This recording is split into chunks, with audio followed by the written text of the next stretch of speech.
In this video, I'm going to talk about communication and communication skills.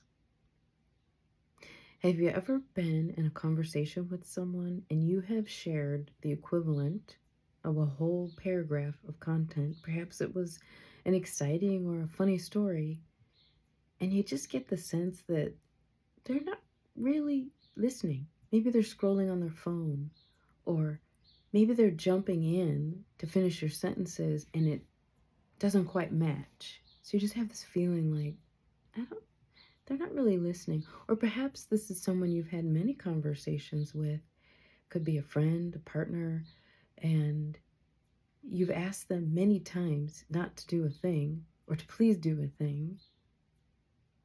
And it's like they just don't hear you. I imagine this has happened to you and many others. So, what is communication, first of all? Communication is a flow of information. Usually, information travels on 3 levels. So, we have mental communication, mental energy between 2 or more people. There's heart communication, emotional communication. In other words, I have thoughts and we're sharing. I have feelings and we're sharing. And the 3rd level is physical, sometimes what we refer to as body language. We do look at people's facial expressions, whether they're tight, whether they're soft, open, listening, smiling, angry, arms crossed, legs crossed, how they stand. It is said that up to 80% of communication is nonverbal. So all 3 of these flows of communication are super important for us to be aware of when we want to up-level our communication skills. One important thing that I find in my work that people tend to lack in communicating is sharing their feelings. And I use the word sharing because that's exactly what it is. I've often heard, well, I don't want to say how I feel about a thing because then they'll have feelings about it. Well, when we hold back from sharing our feelings, we're actually holding back one of the flows of communication. Second, yes, people are going to have feelings about things that we say. Let them. One of the most benevolent and respectful things we can do for another human is to allow them to feel their feelings. When we start saying, I don't want them to feel, now we're manipulating. All humans manipulate. It's not a bad thing in and of itself. But a lot of communication stalls when we start trying to manipulate the feelings of others so that they feel a thing or that they don't feel a thing. Okay, that's enough on what communication is. It's a big subject. But you're here because you want to know a few skills, and I'll just give you just a few. One really good communication tool is called mirroring. You don't have to mirror every single thing a person says, but this technique is super helpful when things, especially when things are heated, when there's a lot of emotional charge. Let's say a couple is arguing about shoes on the floor or towels on the floor, and one is requesting, please stop putting your towel on the floor. Using mirroring in this particular scenario, the receiver would say, so what I hear you say is you don't want me to put the towels on the floor.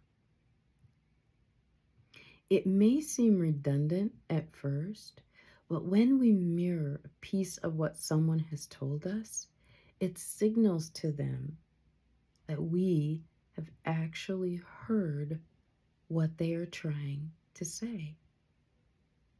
So play with this technique to see where you can use it, almost like seasoning in your conversations.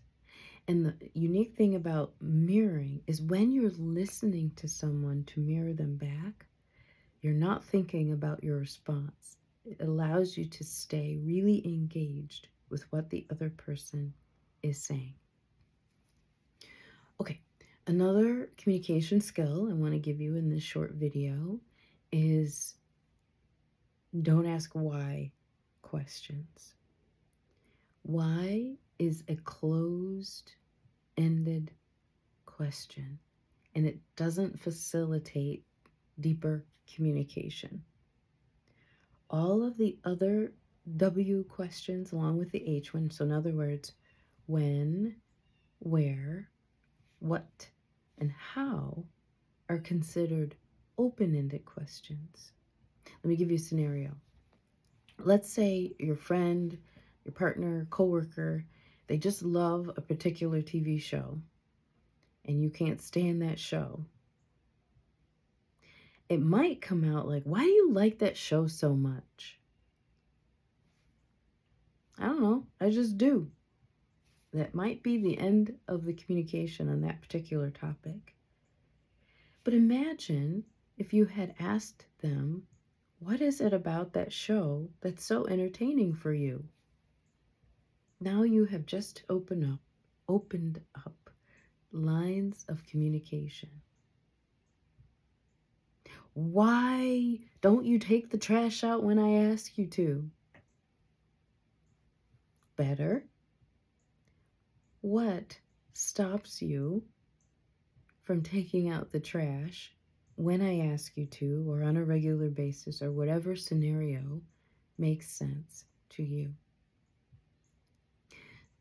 Asking others the open-ended questions is a really good communication skill to have because it keeps things moving.